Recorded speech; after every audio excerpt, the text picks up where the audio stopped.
오늘의 이야기를 시작하기 전 구독과 좋아요 부탁드립니다. 당신 아내 말이야. 왼쪽 가슴 아래에 손톱만한 붉은 점, 그거 아직도 못 잊고 살지? 그 말을 듣는 순간 제 심장이 덜컥 내려앉다 못해 발등까지 떨어지는 기분이었습니다. 30년 넘게 건설 현장에서 거친 인부들을 부리며 뼈가 굵은 저였지만 그 순간만큼은 온몸의 피가 거꾸로 솟구쳐 오르더군요. 제 눈앞에 앉은 이 여인 서화라는 이름을 가진 45의 무속인은 그저 무심한 표정으로 식어가는 찻잔만 만지고 있었습니다. 나이보다 훨씬 맑은 피부에 깊고 서늘한 눈매를 가진 분이었죠. 그 점은 제 아내와 저 오직 우리 둘만이 무덤까지 가져가기로 했던 은밀한 비밀이었습니다. 5년 전 아내가 암으로 세상을 떠나던 날 저는 그 기억을 제 가슴 가장 깊은 곳, 누구도 침범할 수 없는 어둠 속에 묻었습니다. 단 한 번도 술에 취해서라도 입 밖으로 꺼낸 적이 없었단 말입니다. 그런데 초면인 이 여자가 마치 어제 본 것처럼 너무나 태연하게 그 점을 입에 올린 겁니다. 누구야 당신? 대체 누가 시킨 거야? 내 뒷조사라도 한 건가? 흥신소라도 붙였어? 제 목소리는 짐승의 포효처럼 거칠게 갈라졌습니다. 당장이라도 밥상을 뒤엎을 기세로 눈을 부라렸지만 서화 씨는 눈 하나 깜짝하지 않았습니다. 오히려 그 고요한 눈동자로 저를 빤히 응시하는데 그 안에는 화를 내는 저를 비웃는 게 아니라 가련하게 여기는 듯한 묘한 슬픔이 서려 있더군요. 그 눈빛에 저는 오히려 할 말을 잃고 얼어붙었습니다. 뒷조사할 한가한 시간 있으면 복권 번호나 맞췄겠죠. 당신 어머니가 꿈에서 나를 가리키지 않았나요? 서울 북쪽 끝자락 능소아가 담벼락을 타고 흐드러진 이 집으로 가라고 말이에요. 그 노인네가 어찌나 성하던지 나도 오늘 아침부터 대문 빗장 열어놓고 당신 기다렸어요. 아들이 숨이 막혀 금방이라도 죽을 것 같은데 며느리가 저승에서도 안절부절 못하며 울고 있다고 말이오. 머릿속이 하얘졌습니다. 오늘 새벽 유난히 생생해서 깨고 나서도 한참을 멍하니 있게 했던 꿈속 어머니의 목소리가 귓가에 쟁쟁하게 울렸습니다. 진호야, 거기 붉은 꽃이 피는 집으로 가라.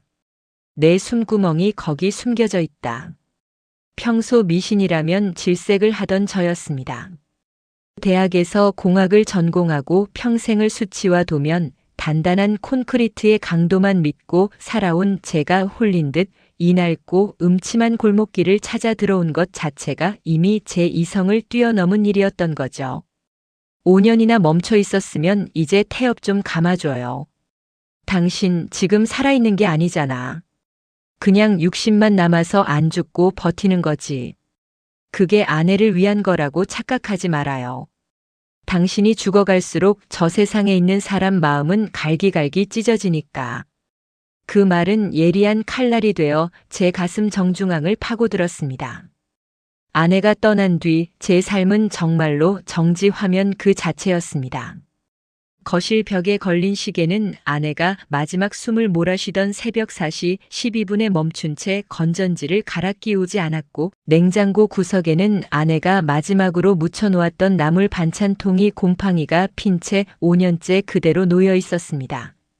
저는 그 지독한 상실의 냄새를 훈장처럼 달고 살며 32평 아파트를 아내의 거대한 무덤으로 만들고 그 안에서 산송장처럼 썩어가고 있었던 겁니다. 저는 떨리는 손으로 서화 씨가 내어준 찻잔을 들었습니다. 찬물 위로 비친 제 얼굴이 너무나 낯설더군요. 어느새 희끗해진 머리칼과 깊게 패어 꼬리 진주름. 거울 한 번 제대로 보지 않고 산 세월이 고스란히 박혀 있었습니다. 따뜻한 찬물이 목구멍을 타고 넘어가 위장에 닿자 5년 동안 꽁꽁 얼어붙어 있던 제 가슴 언저리가 뜨겁게 요동치기 시작했습니다. 수치심인지 안도감인지 모를 뜨거운 것이 치밀어 올랐고 결국 찻잔 속으로 눈물 한 방울이 툭 떨어져 파문을 일으켰습니다. 대체 내가 어떻게 해야 합니까?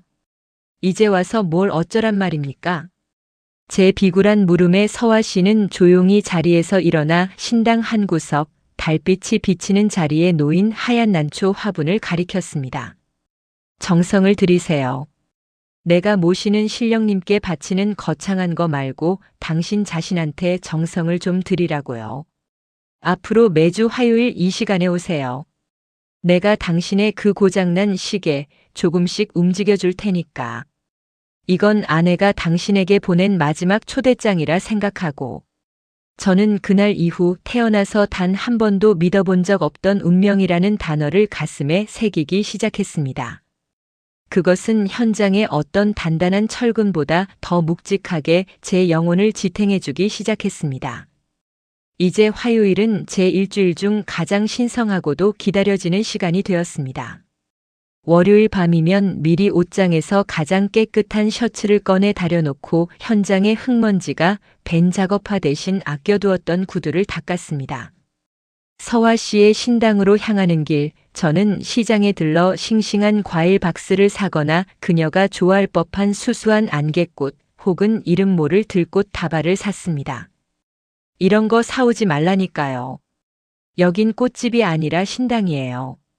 신령님이 꽃향기 맡고 취하시면 어떡하려고. 서화 씨는 짐짓 엄한 표정으로 타박하듯 말하면서도 제가 가져온 꽃을 받아들 때면 아주 찰나지만 입가에 연한 미소가 번지곤 했습니다. 그녀는 꽃을 낡은 청자 화병에 정성스레 꽂아 신당 한편에 두었습니다. 저는 그녀가 손님들의 기구한 사연을 듣고 점사를 봐주는 동안 옆방에서 묵묵히 신당의 삐걱거리는 문을 고치거나 수명이 다해 깜빡이는 전구를 교체했습니다. 건설 현장에서 다져진 제 투박한 손길이 닿을 때마다 음산하고 차갑기만 하던 신당은 점점 온기가 도는 사람 사는 공간으로 탈바꿈해 갔습니다. 어느 비 오는 날 저녁이었습니다. 손님이 끊긴 늦은 시간 서화 씨가 국판을 준비하며 홀로 방울을 흔드는 모습을 문틈으로 보게 되었습니다. 쟁강 쟁강 울려 퍼지는 그 방울 소리. 예전에는 무당들이나 하는 시끄러운 소음이라고만 생각했는데 그날은 달랐습니다. 그 소리는 누군가의 맺힌 한을 달래고 남겨진 자들의 썩어 문드러진 슬픔을 씻어내주는 세상에서 가장 슬픈 위령곡처럼 들리더군요. 촛불의 일렁이는 그녀의 옆얼굴은 뭐랄까 인간의 영역을 넘어선 성스러운 존재처럼 보였습니다. 서화 씨는 대체 왜 이 험하고 외로운 길을 걷게 된 겁니까? 당신 같은 사람이 있기엔 너무 가혹한 곳 같은데. 제 갑작스러운 물음에 방울 소리가 뚝 멈췄습니다. 서화 씨는 씁쓸한 미소를 지으며 방울을 조용히 내려놓았습니다. 내가 선택한 게 아니에요. 선택당한 거지. 이 길 안 가면 내 목숨 걷어간다는데 별 수 있겠어요? 남들은 나를 무당이라고 손가락질하고 무서워하지만 사실 나는 이 방울 소리가 없으면 세상의 그 시끄럽고 지저분한 소음들을 견뎌낼 수가 없어요. 죽은 자들의 말은 차라리 정직하거든요. 서화 씨는 25꽃다운 나이에 이름 모를 병을 앓다가 집안에서 귀신 들렸다고 버림받았던 과거를 담담히 털어놓았습니다. 남들의 앞날은 훤히 봐주면서 정작 자신의 차가운 내일은 알 수 없어 매일 밤 신당 바닥에서 무릎이 깨지도록 기도하며 울었던 날들. 저는 그녀의 가녀린 어깨 위에 지워진 그 업보라는 단어의 무게가 얼마나 잔인한 것인지 비로소 실감했습니다. 이제 혼자 견디지 마세요. 내가 당신 곁에 있겠습니다. 신령님 무서워서 아무도 못 다가온다면 내가 그 신령님이라도 붙잡고 단판을 지을 테니까요. 이 사람 좀 쉬게 해달라고 내가 대신 벌 받겠다고 말이요. 제 투박한 고백에 서화 씨의 눈동자가 파르르 떨렸습니다. 신의 제자로 살며 수천 명의 인생을 상담해주고 눈물을 닦아줬지만 정작 본인의 비루한 인생을 책임지겠다고 같이 비를 맞겠다고 말해준 남자는 제가 처음이었던 겁니다. 그날 밤 신당을 나서는 제 등 뒤로 들려온 것은 날카로운 방울 소리가 아니라 아주 작고 나직한 그녀의 흐느낌이었습니다. 세상에 비밀은 없더군요. 특히나 저 같은 투박한 건설 소장이 꽃다발을 들고 재개발 동네 신당을 들락거린다는 건 입방아 찍기 좋아하는 사람들에겐 최고의 안주거리였습니다. 강 소장이 무당한테 홀려 정신이 나갔다더라. 죽은 마누라 잊으려고 작두 타는 여자 치맛자락을 붙잡았다더라는 지저분한 소문이 현장 바닥에 쫙 깔렸습니다. 평소 형님 동생 하던 반장들도 제 눈을 피하고 원청 업체에서는 제 정신 상태가 의심된다며 은근히 압박을 가해오더군요. 하지만 정작 저를 고통스럽게 만든 건 그런 외부의 시선이 아니었습니다. 제가 수연 씨 서화에게 마음을 더 열수록 그녀의 상태가 눈에 띄게 나빠지기 시작한 겁니다. 신당에 갈 때마다 수연 씨의 안색은 창백하다 못해 푸르스름하게 질려 있었고 툭하면 정신을 잃고 쓰러졌습니다. 제가 그녀의 손을 잡으려 하면 수연 씨는 소스라치게 놀라며 뒤로 물러났죠. 오지 마세요. 제발 가까이 오지 마요, 진호 씨.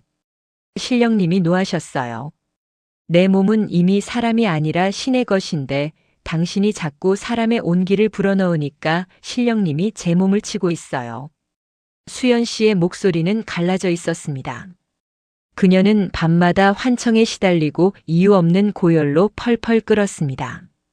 신당의 촛불이 이유 없이 꺼지고 방울이 제멋대로 울리는 기이한 일들이 반복됐습니다. 그녀를 지키고 싶어 다가간 제 사랑이 오히려 그녀의 영혼을 갉아먹는 독이 되고 있다는 생각에 제 가슴은 시커멓게 타들어갔습니다. 그러던 어느 날 밤이었습니다. 역대급 태풍이 상륙한다는 뉴스가 나오며 비바람이 몰아치던 날이었죠. 불안한 예감에 현장 숙소를 빠져나와 그녀의 신당으로 달려갔습니다. 골목길은 이미 물바다였고 대문은 쇠사슬에 묶인 채 잠겨 있었습니다. 안에서 들려오는 건 사람이 내는 소리라고 믿기 힘든 짐승 같은 신음과 비명이었습니다. 저는 앞뒤 재지 않고 담벼락을 넘었습니다. 방문을 열자 수연 씨가 하얀 소복 차림으로 바닥을 기며 자신의 목을 조르고 있더군요. 수연아, 정신 차려. 나야 진호라고. 제가 그녀를 낚아채듯 끌어안았을 때 그녀의 몸은 말 그대로 쇳덩이처럼 뜨거웠습니다. 그녀는 저를 밀쳐내며 울부짖었습니다. 가라고요. 당신까지 죽이고 싶지 않아. 신령님이 당신 목숨을 가져가겠대요. 하지만 저는 놓지 않았습니다. 오히려 그녀를 더 꽉 뼈가 으스러질 정도로 안았습니다. 가져가라고 해. 당신 없이 껍데기로 사느니 신령님이 내 목숨 가져가는 게 훨씬 낫겠어. 수연아, 들어. 신이 당신을 가졌을지는 몰라도 당신이 흘리는 이 눈물만큼은 내가 닦아줄 거야. 신이 내릴 벌이 있다면 내가 다 받을 테니까 제발 혼자서 그 지옥 속에 있지 마. 비바람이 창문을 때리고 천둥이 머리 위에서 터지는 그 아수라장 속에서 저는 처음으로 신령이라는 존재에게 소리를 질렀습니다. 이 여자 좀 내버려 두라고, 이 가련한 인생 좀 이제 그만 놓아달라고 말입니다. 제 진심이 통한 걸까요? 제 품에서 발버둥 치던 수연 씨의 몸이 서서히 이완되더니 이내 제 가슴팍에 얼굴을 묻고 아이처럼 엉엉 울기 시작했습니다. 그건 무당 서화가 아니라 20년 넘게 갇혀있던 인간 김수연의 통곡이었습니다. 수연 씨를 지키겠다는 제 결심은 곧 가혹한 시험대에 올랐습니다. 제가 현장을 비우는 일이 잦아지고 소문이 험악해지자 거짓말처럼 제가 맡은 현장에서 사고가 터지기 시작했습니다. 크레인이 고장나고 원인 모를 화재가 발생했죠. 사람들은 기다렸다는 듯 손가락질했습니다. 저것 봐라, 무당이랑 놀아나더니 결국 애군이 꼈지. 제 30년 공든 탑이 무너지는 건 순식간이더군요. 수연 씨는 이 모든 게 자기 때문이라며 자책했습니다. 그리고 어느 날 비장한 표정으로 제게 말했습니다. 진호 씨, 제가 마지막으로 당신을 위해 할 수 있는 걸 하겠어요. 당신에게 붙은 모든 부정을 내가 다 안고 갈게요. 그녀가 선택한 건 무속인들에게도 가장 위험하다는 대동굿이었습니다. 자신의 모든 신기를 쏟아부어 타인의 애군을 막는, 말 그대로 제 살을 깎아먹는 의식이었죠. 굿판이 열린 날 신당 마당에는 오색 깃발이 휘날리고 시끄러운 북소리가 온 골목을 진동했습니다. 수연 씨는 평소 보지 못했던 화려한 무복을 입고 작두 위에 올라섰습니다. 시퍼런 칼날 위에 맨발로 선 그녀의 발이 미세하게 떨리는 걸 보는 제 심정은 어땠겠습니까? 그건 정성이 아니라 도살장에 끌려가는 희생양의 모습이었습니다. 징소리가 최고조에 달하고 수연 씨의 눈동자가 뒤로 넘어가려던 찰나였습니다. 갑자기 바람이 거세게 불며 굿판을 장식하던 천들이 찢겨 나갔고 수연 씨가 중심을 잃고 작두 위에서 휘청였습니다. 구경하던 사람들의 비명이 터져 나왔죠. 그 순간 제 머릿속에는 오직 하나뿐이었습니다. 저 여자를 살려야 한다. 저는 체면이고 뭐고 다 던져버리고 굿판 한가운데로 뛰어들었습니다. 작두에서 떨어지는 수연 씨를 제 두 팔로 받아냈습니다. 사방에서 무당들이 부정을 탔다, 굿을 망쳤다며 소리를 지르고 소금을 뿌려댔지만 저는 아랑곳하지 않았습니다. 제 품에 안긴 수연 씨는 땀과 눈물로 범벅이 된 채 숨을 헐떡이고 있었죠. 이제 그만해. 제발 그만하라고. 내 팔자가 망가져서 길바닥에 나앉아도 좋으니까 수연아. 제발 너 자신을 죽이지 마. 이게 신의 뜻이라면 난 그런 신 안 믿어. 내 운명은 내가 책임질 테니까 넌 그냥 내 옆에서 숨만 쉬어. 사람들 앞에서 처음으로 그녀의 이름을 크게 불렀습니다. 구경하던 동네 사람들도 서슬퍼런 무당들도 제 광기 어린 고함에 입을 다물더군요. 굿판은 엉망진창이 됐지만 수연 씨의 눈동자에는 처음으로 생기가 돌기 시작했습니다. 공포에 질린 신의 제자가 아니라 누군가에게 지킴을 받고 있다는 안도감을 가진 한 여자의 눈빛이었죠. 그날 우리는 신이 정해준 길이 아니라 우리가 직접 닦아가는 가시밭길을 택했습니다.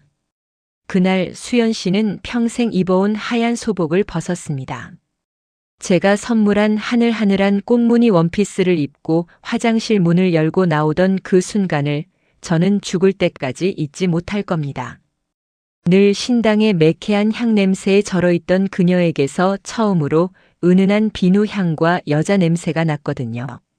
쑥스러운 듯 옷자락을 만지작거리는 그녀의 가녀린 어깨를 보는데 제 가슴속 깊은 곳에서 뜨거운 것이 울컥 치밀어 올랐습니다.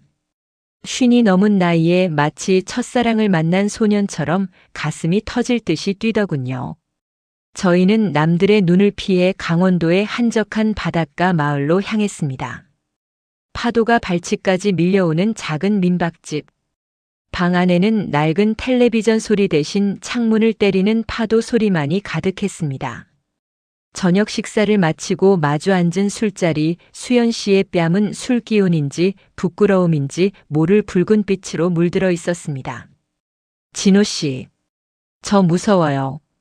평생 신령님 그림자 아래서만 살았는데 이렇게 꽃옷을 입고 당신 앞에 서 있는 게 꼭 꿈만 같아서. 누가 잠 깨우면 다시 그 차가운 신당 바닥일까봐 그게 제일 무서워요. 수연 씨의 목동 소리가 가늘게 떨렸습니다. 저는 말없이 그녀의 손을 잡았습니다. 거친 현장에서 굳은 살이 박인 제 손과는 너무나 대조적인 희고 고운 손이었습니다. 하지만 그 손은 얼음장처럼 차가웠죠. 저는 그 손을 제 두 손으로 감싸 쥐고 온기를 불어넣었습니다. 꿈 아니야, 수연아. 이제부터 내가 눈 뜨면 제일 먼저 보는 건 작두가 아니라 내 얼굴일 거야. 내가 다시는 그 차가운 바닥에서 혼자 울지 않게 내가 내 울타리가 되어줄게. 신령님이 무서우면 내 뒤에 숨어. 내가 다 막아줄 테니까. 제 투박한 진심에 수연 씨의 눈에서 눈물 한 방울이 툭 떨어졌습니다. 그 눈물을 닦아주려 손을 뻗었을 때 자연스럽게 저희의 거리는 좁혀졌습니다. 촛불 하나 켜진 방 안에서 그녀의 깊은 눈동자 속에 비친 제 모습은 그 어느 때보다 간절해 보였습니다. 저는 천천히 그녀의 얼굴을 감싸 쥐었습니다. 수연 씨는 피하지 않았습니다. 오히려 제 손길에 얼굴을 맡기며 고개를 살며시 숙였죠. 저희의 입술이 처음 닿았을 때 그것은 단순히 남녀 간의 정욕이 아니었습니다. 5년 동안 사별의 고통 속에 썩어가던 제 영혼과 20년 넘게 신의 노예로 억눌려 살던 그녀의 영혼이 서로의 상처를 어루만지는 처절한 확인이었습니다. 그녀의 입술은 달콤하면서도 짭조름한 눈물 맛이 났습니다. 저는 그녀를 조심스럽게 마치 부서지기 쉬운 꽃잎을 다루듯 이불 위로 눕혔습니다. 형광등 불빛이 꺼지고 달빛만이 창살 사이로 스며드는 방 안에서 저는 그녀의 옷 단추를 하나씩 풀었습니다. 수연 씨의 하얀 살결이 달빛을 받아 진주처럼 빛나더군요. 그녀의 왼쪽 가슴 아래 정말로 그 붉은 점이 있었습니다. 아내와 똑같았던 그 점을 보며 저는 이것이 죽은 아내가 제게 허락한 마지막 선물임을 확신했습니다. 그날 밤 저희는 서로의 몸을 탐닉하는 것을 넘어 서로의 고독을 껴안았습니다. 제 거친 숨소리와 그녀의 가녀린 신음이 파도 소리에 섞여 밤을 지새웠습니다. 땀방울이 섞이고 체온이 하나가 되는 그 순간 저는 비로소 5년 만에 제가 살아있다는 감각을 온전히 느꼈습니다. 수연 씨 또한 제 품에서 떨림을 멈추고 온전히 한 여자가 되어 안식을 찾았습니다. 새벽녘 제 팔베개를 베고 잠든 수연 씨의 얼굴을 바라보며 저는 다짐했습니다. 이 여자의 등을 더 이상 춥게 하지 않겠다고. 신당의 매캐한 연기가 아니라 제가 피워주는 따뜻한 아랫목 온기 속에서 평생 웃게 하겠다고 말이죠. 그날 밤은 제 인생에서 가장 길고도 짧은 그리고 가장 뜨거운 치유의 시간이었습니다. 54살의 제 가슴에 신령님도 질투할 만큼 지독하고도 아름다운 꽃비가 내린 밤이었습니다. 하지만 세상이 그리 만만치는 않더군요. 저희가 행복해할수록 질투와 악의에 찬 그림자들이 저희를 옥죄어 왔습니다. 수연 씨에게 큰 돈을 갖다 바쳤던 과거의 신도들이 경쟁 무당들의 꿰매 넘어가 사기를 당했다며 신당 앞에 와서 시위를 하기 시작했습니다. 수연 씨는 그들의 슬픔을 달래주려 최선을 다했을 뿐인데 이제 와서 그녀를 돈에 미친 가짜 무당으로 몰아세우는 걸 보니 피가 거꾸로 솟더군요. 더 큰 문제는 제 딸이었습니다. 하나뿐인 제 딸아이는 소문을 듣고 제 숙소까지 찾아와 짐을 내던졌습니다. 아빠, 제발 정신 좀 차려. 엄마 죽고 외로워서 그러는 거 이해해보려 했어. 근데 왜 하필 무당이야? 사람들이 아빠 손가락질하는 거 안 보여? 내 결혼식 때도 그 무당 손잡고 들어올 거야? 딸의 비수 같은 말들이 제 가슴에 박혔습니다. 아내를 잃고 딸아이 하나만 보고 살아온 세월인데 그 아이가 저를 미친 늙은이 취급하는 걸 견디기가 참 힘들더군요. 수연 씨는 이 모든 상황을 지켜보며 다시 어둠 속으로 숨으려 했습니다. 진호 씨, 제가 당신 인생을 망치고 있어요. 제 과거가, 제 업보가 당신의 소중한 것들을 다 앗아가고 있잖아요. 이제 그만해요. 제가 떠나는 게 맞아요. 그녀는 짐을 싸기 시작했습니다. 신당의 촛불도 끄고 제가 고쳐준 문들도 굳게 닫아 걸었죠. 저는 비를 맞으며 그녀의 집 앞을 지켰습니다. 대문을 두드리며 소리쳤죠. 수연아, 문 열어. 내가 가면 난 진짜로 죽는 거야. 내 딸이 뭐라 하든 세상이 손가락질하든 난 상관없어. 내가 무너지는 건 내가 옆에 없을 때지 남들이 욕할 때가 아니라고. 밤새도록 대문 앞을 떠나지 않는 저를 보며 수연 씨는 결국 문을 열고 나와 제 품에 무너져 내렸습니다. 왜 이렇게 바보같이 굴어요, 왜? 그녀의 원망 섞인 울음소리를 들으며 저는 다짐했습니다. 이 여자를 지키기 위해서라면 제 평생 쌓아온 사회적 지위나 명예 따위는 얼마든지 버릴 준비가 되어 있다고 말이죠. 진정한 정성이란 신령님께 비는 게 아니라 내가 선택한 사람의 손을 끝까지 놓지 않는 그 독한 마음이라는 걸 그때 절실히 깨달았습니다. 갈등은 결국 폭발했습니다. 수연 씨를 시기하던 가짜 무속인 일당과 돈을 노린 사기꾼들이 수연 씨의 신당을 습격한 겁니다. 제가 현장에 나가 있던 사이 그들은 신당의 기물을 파손하고 수연 씨를 협박했습니다. 소식을 듣고 미친 듯이 달려갔을 때 신당은 그야말로 아수라장이었습니다. 제가 수연 씨를 위해 고쳐두었던 마루는 도끼질에 찍혀 있고 그녀는 구석에서 머리가 헝클어진 채 떨고 있었죠. 저는 눈이 뒤집혔습니다. 인부들을 데리고 현장을 지키던 그 깡다구로 그놈들과 맞섰습니다.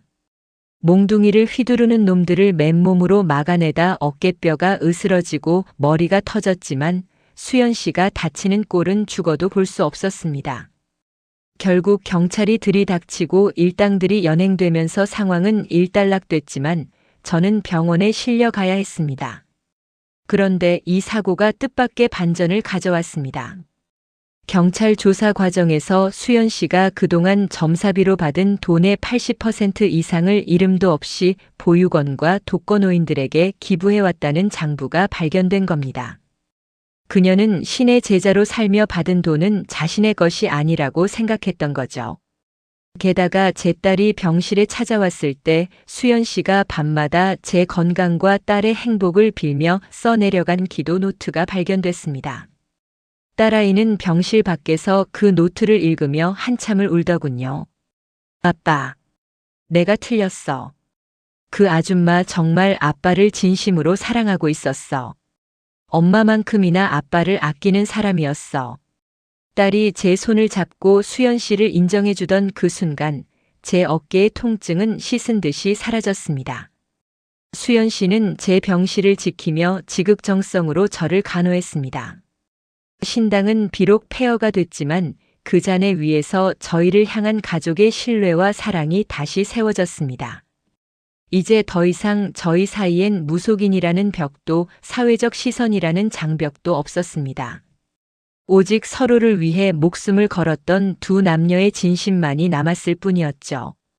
수연 씨는 이제 신당을 완전히 정리했습니다. 신령님을 모시던 그 자리에 이제는 향긋한 찻잎 냄새가 가득합니다. 저희는 재개발 구역을 벗어나 작은 숲이 보이는 곳에 아담한 찻집을 열었습니다. 그녀는 더 이상 방울을 흔들며 사람들의 미래를 예언하지 않습니다. 하지만 찾아오는 사람들의 고단한 이야기를 들어주며 따뜻한 차 한 잔을 건네는 그녀의 눈빛은 무당 시절보다 훨씬 깊고 맑습니다. 저는 오늘도 현장 업무를 마치고 그녀의 찻집으로 향합니다. 수연아, 나왔어. 제 부름에 환하게 웃으며 달려나오는 그녀를 볼 때마다 제 54년 인생의 모든 풍파가 다 보상받는 기분입니다. 저희는 이제 평범한 중년 부부처럼 저녁 노을을 받으며 공원을 산책합니다. 산책로를 걷다 보면 가끔 뒤를 돌아보게 됩니다. 사별 후 5년 동안 멈춰있던 제 인생의 시계가 어떻게 다시 돌아가게 됐는지 말이죠. 그건 신의 기적도 대단한 점사 때문도 아니었습니다. 그저 서로의 상처를 있는 그대로 바라봐주고 그 상처에 연고를 발라주며 견뎌낸 사람의 정성 덕분이었습니다. 진호 씨, 전 이제 신령님이 하나도 무섭지 않아요. 내 옆에 당신이라는 가장 든든한 신이 있으니까요. 수연 씨가 제 어깨에 머리를 기대며 말합니다. 저는 그저 그녀의 손을 더 꽉 잡을 뿐입니다. 달빛 아래 길게 늘어진 두 사람의 그림자. 예전에는 하나였던 그림자가 이제는 둘이 되어 나란히 걷고 있습니다. 저희는 압니다. 앞으로 어떤 비바람이 불어와도 저희 두 사람의 정성이 합쳐진다면 그 어떤 운명도 이겨낼 수 있다는 것을요. 50살이 넘어서야 비로소 배운 진짜 사랑. 그건 화려한 구판에 있는 게 아니라 사랑하는 사람과 마주 앉아 마시는 차 한 잔의 온기에 있었습니다. 저희의 시계는 이제 다시는 멈추지 않을 겁니다. 끝까지 들어주셔서 감사합니다. 구독과 좋아요는 다음 사연 제작에 큰 힘이 됩니다. 감사합니다.